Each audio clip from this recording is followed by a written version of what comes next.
a 4-year-old boy stands in a stranger's kitchen. He is sunburned. His feet are bare and cracked, and his hair has been cut short, unevenly, like someone used garden shears. He cried and said his name is Bruce, but the woman bathing him says no, his name is Bobby. She has never seen this child before in her life. So who was lying, the boy or the mother? If you are a returning subscriber on this channel, I just want to say a very big thank you for staying with us. Your support keeps us going. Make sure you leave a comment with your thoughts and tell us where in the world you are watching from. Thank you. Now, back to the story. In 1912, the most advanced method for identifying a missing child was asking his mother if he looked familiar. And when 2 mothers claimed the same boy, the courts did not run a single test. They checked bank accounts. Percy and Leslie Dunbar were a well-off family from Opelousas, Louisiana. Respectable people with 2 young sons, a comfortable home, and the kind of social standing that made their word difficult to question. When their 4-year-old Bobby vanished from a fishing trip at Swayze Lake, the entire state mobilized. Over 150 men searched the swamps. Divers went under. Alligators were caught and cut open. Dynamite was thrown into the water to force a body to the surface. Nothing came back. Then Bobby's hat turned up, not at the water's edge, where a drowned child might lose it, but some distance away from the lake entirely. That detail changed everything. If Bobby didn't fall in, someone took him. The Dunbars posted a reward that eventually hit $6,000. Adjusted for today, that's around $160,000. Postcards with Bobby's physical description circulated across the country. Blue eyes, fair skin, rosy cheeks, and a distinctive burn scar on his left big toe from an infant accident. The whole nation was now looking for one little boy. 8 months later, police found a child matching that description in Mississippi. He was traveling with a drifter, and the Dunbars were certain that was their Bobby. But here is what nobody expected. Another woman showed up, screaming that the boy was hers. She was poor, she was unmarried, she had no lawyer, and 90 years later, science proved she was telling the truth the entire time. This is the story of a family that lost a child and stole someone else's to replace him, and the courts helped them do it. Swayze Lake was not a vacation spot. It was a stretch of bayou in St. Landry Parish, Louisiana, thick with cypress trees, dark water, and the kind of wildlife that didn't welcome visitors. But in August of 1912, Percy Dunbar decided it was the perfect place to take his family fishing. The heat that summer was suffocating. It was the kind of wet, heavy Louisiana air that clings to your chest and never lets go. Percy, Leslie, and their 2 boys set up camp near the water. Bobby was 4. His younger brother Alonzo was still a toddler. By all accounts, it was supposed to be an ordinary trip. A few days of fishing, some fresh air, a break from the routine of Opelousas life. On the morning of August 23rd, Percy had to step away briefly on business. Bobby wanted to go with him. Percy said no, and asked another boy at the camp to take Bobby back. The child was handed off casually, the way people did in 1912, when supervision meant knowing your kid was somewhere in the general vicinity. Bobby ended up near Paul Mizzy, a family friend who'd also come for the fishing. And then, at some point between one moment and the next, Bobby was simply gone. Nobody saw him leave. Nobody heard him cry out. The swamp was so dense, you could not see 10 feet into the brush. Within hours, more than 150 men had converged on the area. They dragged the lake. They waded through the shallows.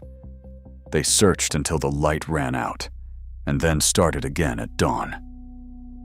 Here is where it gets unsettling. Searchers found small, bare footprints leading from the swamp toward a railroad trestle. Locals reported seeing a strange man lurking near the campsite around the time Bobby disappeared. Neither lead went anywhere.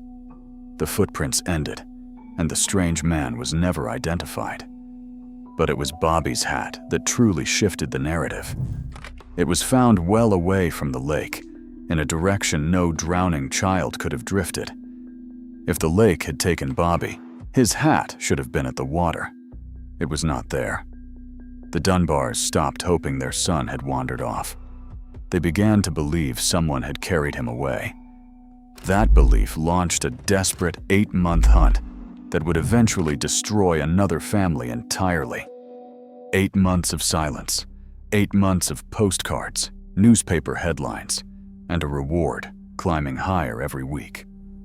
Then, in April of 1913, a tip reached Louisiana authorities that changed everything. A man had been spotted traveling through rural Mississippi with a young boy who looked an awful lot like Bobby Dunbar. The man's name was William Cantwell Walters. He was an itinerant handyman from Barnesville, North Carolina, Northos, who made his living tuning pianos and repairing church organs in small towns across the South. He moved from place to place, stayed with families for weeks at a time, and traveled light. When police caught up to him near Columbia, Mississippi, there was indeed a boy with him. Same approximate age as Bobby, same fair skin and light hair, same blue eyes. Walters was arrested on the spot, and what he told police next made the story considerably more complicated. The boy, Walters said, that was not Bobby Dunbar. His name was Bruce Anderson. He was the son of Julia Anderson, an unmarried woman who worked as a field hand for Walters' family back in North Carolina. According to Walters, Julia had allowed Bruce to travel with him for a short visit to his sister's home. That visit was only supposed to last 2 days, but 2 days stretched into weeks, and weeks turned into months, and somehow over a year had passed, with the boy still in Walters' care. Now, on the surface, this sounds suspicious.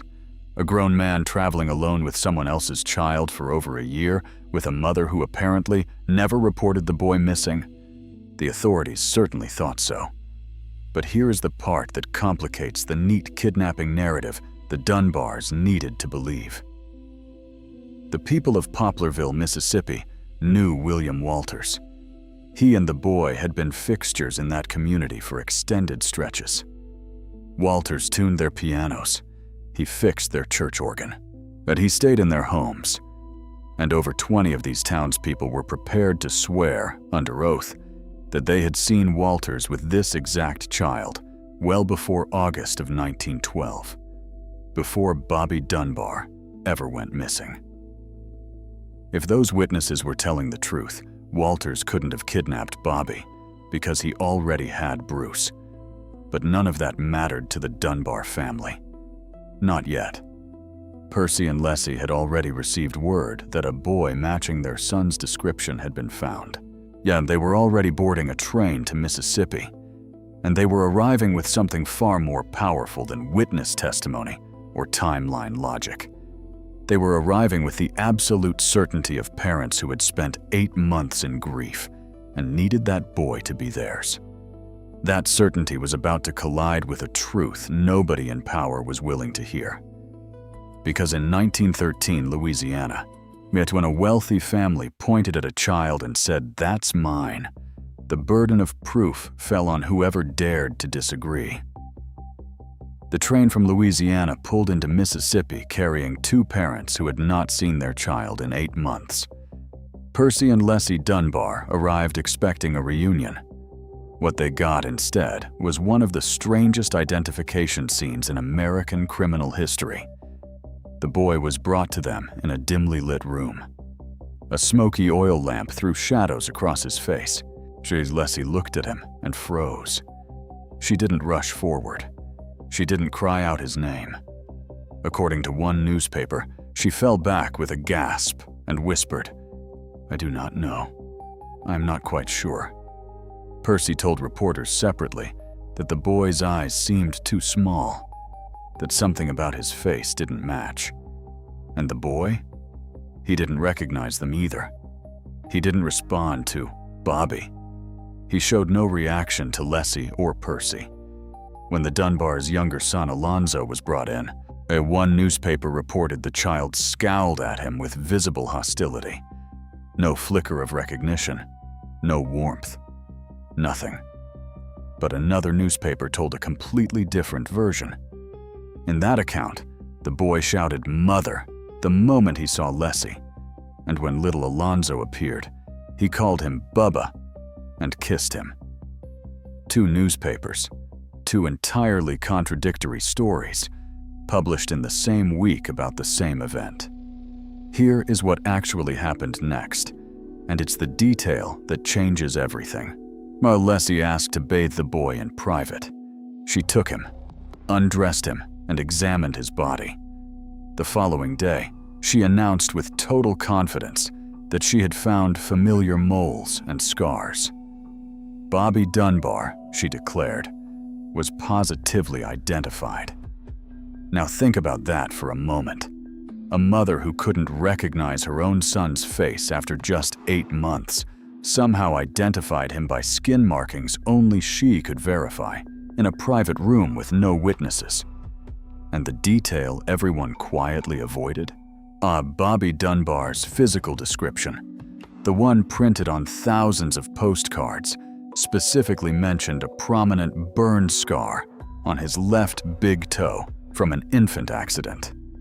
Whether this boy actually had that scar became a point of dispute that no authority ever bothered to resolve.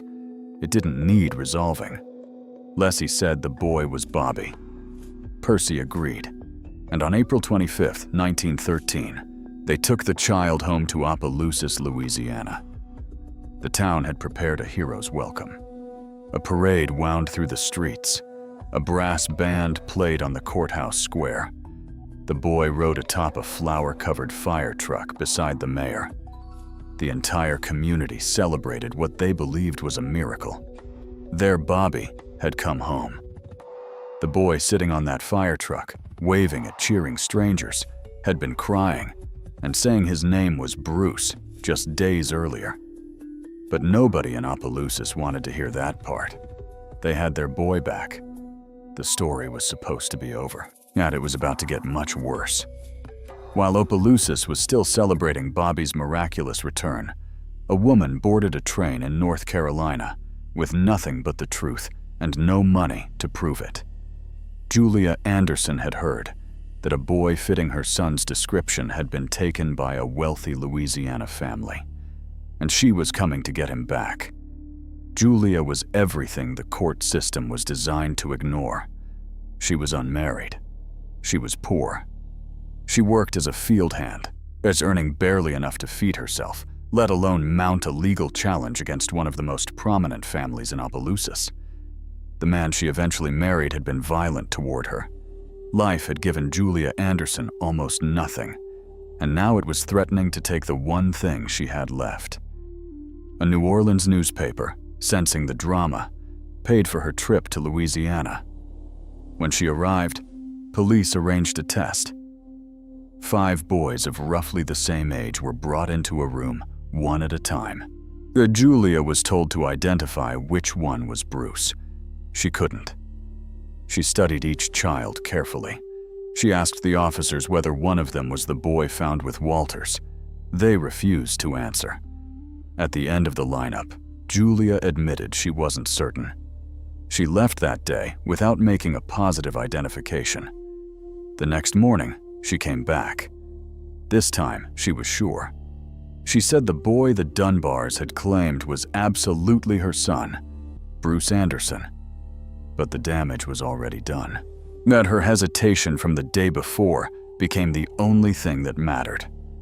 If Leslie Dunbar's overnight change of heart after a private bath was treated as a mother's intuition, Julia Anderson's overnight change of heart was treated as desperation. Same behavior, opposite conclusions. The difference was money and social standing. Now here is the part that should make you uncomfortable. An anonymous letter arrived at the Opelousas courthouse around this time. It's written by someone calling themselves a Christian woman. The letter laid out a devastating point-by-point argument.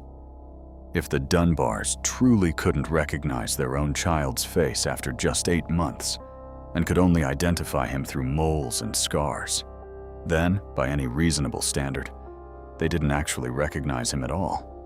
The letter asked why no one had simply printed photographs of Bobby and Bruce side by side so the public could judge for themselves. Nobody answered that question, so nobody printed the photographs. Julia couldn't afford a lawyer.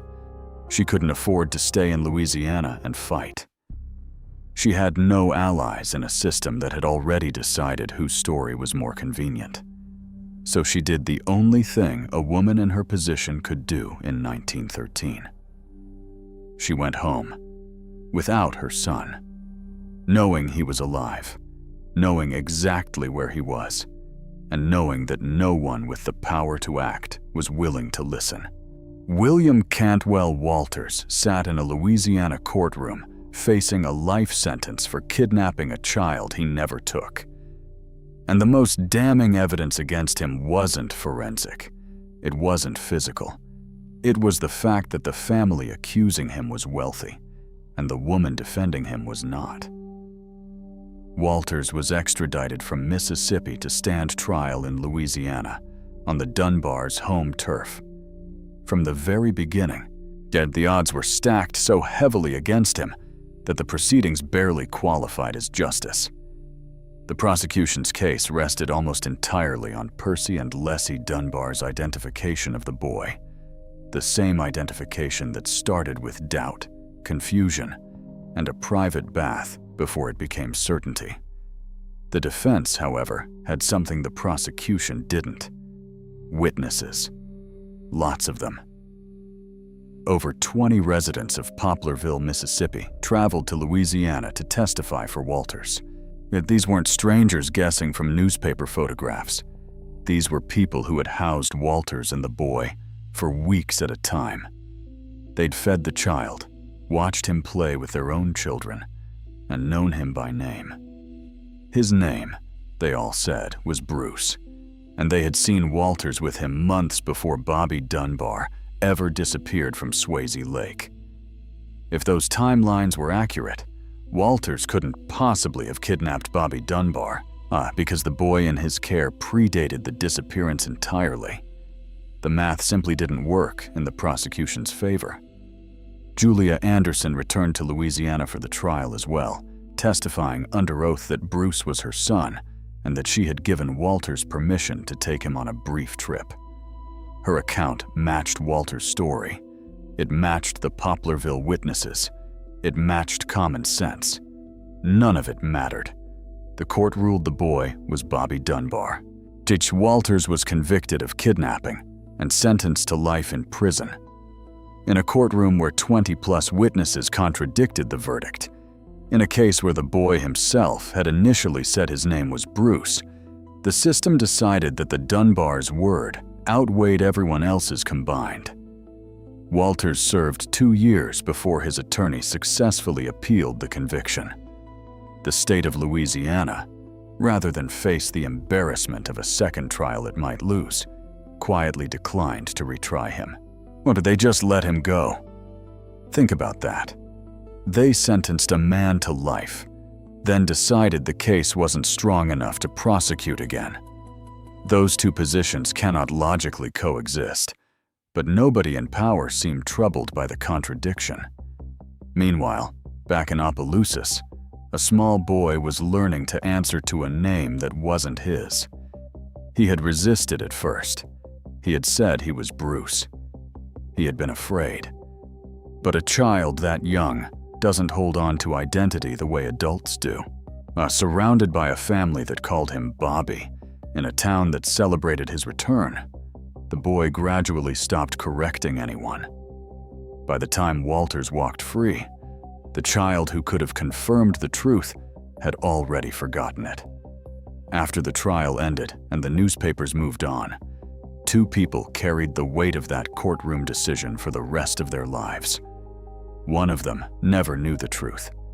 The other never stopped telling it. The boy raised as Bobby Dunbar grew up in Opelousas with every advantage. A comfortable home, a respected family name, a community that treated his return like a small-town miracle. As he got older, the kidnapping became a family legend, the kind of story you'd tell at holiday dinners. How little Bobby wandered off at Swayze Lake, how a drifter took him, how his brave parents tracked him across state lines and brought him home. It was a story about resilience and love, and he believed every word of it. He married. He had 4 children. He built a life entirely on the foundation of a name that was never his. And when anyone asked, he said he knew exactly who he was. Bobby Dunbar. He said it with certainty right up until his death in 1966. He was buried under that name, in that town, surrounded by a family that had no biological connection to him whatsoever. Julia Anderson's story took a different path, but it wasn't the tragedy you might expect. That after the trial, she didn't go back to North Carolina. The people of Poplarville, Mississippi, the same community that had traveled to testify for Walters, opened their doors to her. They had watched the courts ignore their testimony. They had seen a mother's child taken away because she didn't have enough money to matter. And they decided she mattered to them. Julia settled in Poplarville. She married and had 7 more children. She helped found a local church. She became a nurse and midwife, and the person the town trusted with their most vulnerable moments. By every outward measure, Julia built a full and meaningful life. But her children later said that she talked about Bruce constantly. Not with bitterness, but with the quiet persistence of someone who refused to let a truth be erased, simply because no one in power acknowledged it. Her family always regarded Bruce as having been taken from her. That was never up for debate in the Anderson household. Julia died in 1940 on February 1st and was buried in Fords Creek Cemetery in Poplarville. She never got her son back. And then there is one detail that haunts this story more than any courtroom record ever could. Sometime in adulthood, the man the world knew as Bobby Dunbar tracked down Julia Anderson's other children. He found them working at a restaurant. He walked in, sat down, and watched them. He never introduced himself. He never said who he was or why he had come. He just observed, quietly, like a man standing at the edge of a life that should have been his. Then he left. Whether he was searching for something he remembered or something he'd been told to forget, no one will ever know.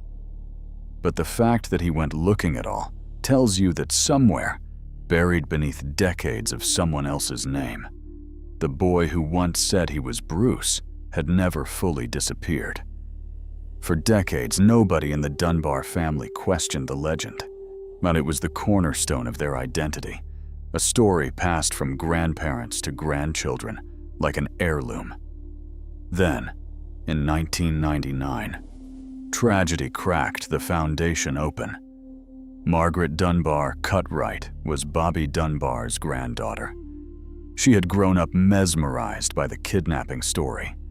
As a girl, she'd beg her grandmother Leslie to tell it again and again.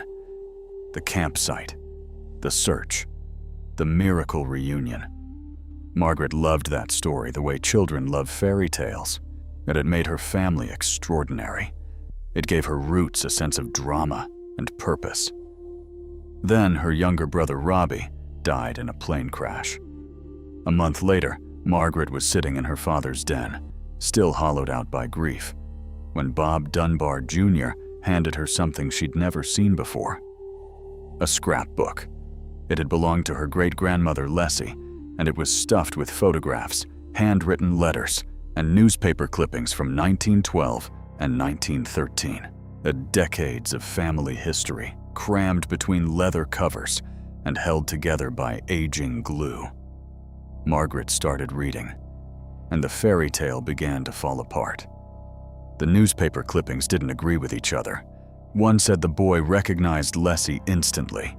Another said he cried and turned away. One reported he embraced his brother Alonzo. Another described a scowl of hostility. But the accounts of the identification were so contradictory, they read less like journalism and more like competing fiction. Each paper had chosen the version of events that made the best headline. Then Margaret found the letter, the one from a Christian woman sent to the Opelousas courthouse all those years ago. She read the argument laid out in plain, careful handwriting. If the Dunbars could only recognize their son by moles and scars. After 8 months, they didn't really recognize him. But if the boy didn't know his own parents' faces, maybe he wasn't their boy. The letter asked questions nobody had answered in nearly a century. Margaret couldn't stop pulling at the thread. She tracked down Linda Tarver, Julia Anderson's granddaughter. The two women, connected by a mystery that had shaped both their families, began collaborating. Margaret pored through Walter's defense attorney's notes. She examined trial records. She cross-referenced newspaper accounts with court documents. Linda brought her family's oral history. Generations of Andersons, who had always maintained that Bruce was stolen from Julia. Margaret had started this research, hoping to silence the doubts. She wanted proof that her grandfather truly was Bobby Dunbar, that the legend was real, that the story she'd told her own children was built on something solid. Instead, every document she opened pointed in the opposite direction. The timelines didn't add up, yet the identification was riddled with inconsistencies. The witnesses who'd been ignored at trial had been telling the truth all along. Margaret Dunbar Cutright had set out to confirm a family legend. What she found instead was evidence that her entire bloodline had been living under a stolen name, and she knew there was only one way to settle it for good. For 5 years, Margaret Dunbar Cutright sat with what she had found. Contradictory newspapers, ignored witnesses, and a letter from a stranger that asked better questions than any judge ever did. Every piece of evidence told her the same thing. But evidence is not proof, and Margaret needed proof, one way or the other, before she could say out loud what the documents were whispering. In 2004, an Associated Press reporter caught wind of the story and approached the family. The renewed attention gave Margaret the opening she needed. She went to her father, Bob Dunbar Jr., the son of the man everyone believed was Bobby Dunbar, and asked him to take a DNA test. Think about what she was really asking. She wasn't just requesting a cheek swab. She was asking her father to gamble his entire identity on a laboratory result. If the test confirmed he was a Dunbar, the family legend survives. If it didn't, then his father was a stranger, his name was a fiction, and the family he'd known his whole life was built on someone else's grief. Bob Dunbar Jr. agreed. His DNA was compared to that of his supposed cousin, the son of Alonzo Dunbar. Alonzo was Bobby's younger brother, the toddler who had been at Swayze Lake the day Bobby disappeared. If Bob Jr. was truly Bobby Dunbar's son, his DNA would show a clear familial connection to Alonzo's line. The results came back definitive. There was no match. Zero biological relationship between Bob Dunbar Jr. and the Dunbar bloodline. Not distant, not diluted. None. The boy returned in 1913 was not Bobby Dunbar. He never had been. He was Bruce Anderson, Julia's son, taken from his mother by a court system that measured credibility in dollars, handed to a grieving family that needed him to be someone he wasn't, and raised under a name that belonged to a child who was almost certainly already gone. The news rippled outward in 3 very different directions. Julia Anderson's family felt vindicated. For generations, yet the Andersons had insisted that Bruce was stolen. They had been dismissed, ignored, and treated as unreliable. The DNA result confirmed what Julia had sworn under oath 90 years earlier. She was telling the truth. She always had been. The Walters family felt exonerated. William Cantwell. Walters went to prison for kidnapping a child who was voluntarily placed in his care. He maintained his innocence until his death. The DNA proved he wasn't lying either. And the Dunbar family fractured. Some members accepted the results. Others refused. The idea that their patriarch was someone else's child, that their family name was essentially borrowed, was too much for parts of the family to absorb. Margaret herself came to a painful personal conclusion about the real Bobby Dunbar. She believed the boy most likely fell into Swayze Lake that August night in 1912 and never came out. His body was never recovered. He was 4 years old. His parents, shattered by that loss, had found another boy who could fill the empty space, and the world let them keep him. Bobby Dunbar is still missing. Over 100 years later, his case remains officially unsolved, and no law enforcement agency is actively investigating it. He was 4 years old when he vanished into the Louisiana bayou, and the people responsible for finding him gave up the search the moment they found a replacement. That is the real horror of this story. Not that a boy disappeared. Children disappeared in 1912 with tragic regularity. The horror is what happened after.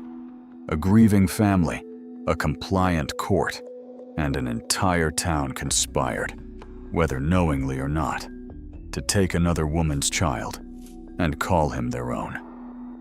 And the system didn't fail because it lacked information. It had information. Over 20 witnesses said the boy was Bruce. Julia Anderson confirmed it under oath. The child himself said his name wasn't Bobby. And the system failed because it was never designed to weigh truth equally. It was designed to protect people like the Dunbars and discard people like Julia Anderson. Leslie Dunbar couldn't recognize the boy's face after 8 months. She identified him through marks on his skin, in private, with no one watching. Julia Anderson hesitated during a police lineup after an exhausting overnight train ride, and that single moment of uncertainty was used to dismiss her claim entirely. Is 2 mothers given the same test under different conditions, judged by completely different standards. One was believed because she had money. The other was dismissed because she didn't. And what about the boy trapped in the middle? Bruce Anderson lived an entire life as Bobby Dunbar. He raised children under that name. He told them the kidnapping story as though it were his own memory. He died believing, or at least saying he believed, that he was someone he wasn't. But that quiet visit to the restaurant where his Anderson siblings worked tells a different story. Something in him remembered. Something in him searched. He just never had the language or the permission to say what he was looking for. Margaret Dunbar Cutright and Linda Tarver, granddaughters from opposite sides of this tragedy, eventually co-authored the research that broke the case open. In 2008, at the radio program, This American Life aired a documentary called The Ghost of Bobby Dunbar, bringing the story to a national audience for the first time in decades. Margaret also co-wrote a book called A Case for Solomon, published in 2012, exactly 100 years after Bobby vanished. Julia Anderson knew the truth in 1913. DNA confirmed it in 2004. But the distance between those 2 dates is the measure of how long injustice can survive when the people it harms don't have the resources to fight it. Bobby Dunbar never came home. Bruce Anderson was never allowed to leave. And Julia Anderson, the woman who walked into every courtroom telling the truth, died without a single authority acknowledging she was right. Sometimes, the darkest stories aren't the ones where someone disappears. They're the ones where everyone knows exactly what happened, and nobody does a thing about it. If this story unsettled you the way it should, do something the courts of 1913 never did. Acknowledge it. Hit that like button. It takes 1 second, costs nothing, and unlike the justice system of Louisiana, you don't need a bank account to make your voice count. And if you want more stories, the history books tried to bury, subscribe, and turn on notifications so you never miss one. Because we don't let the truth stay buried here. We dig it up, and every single time,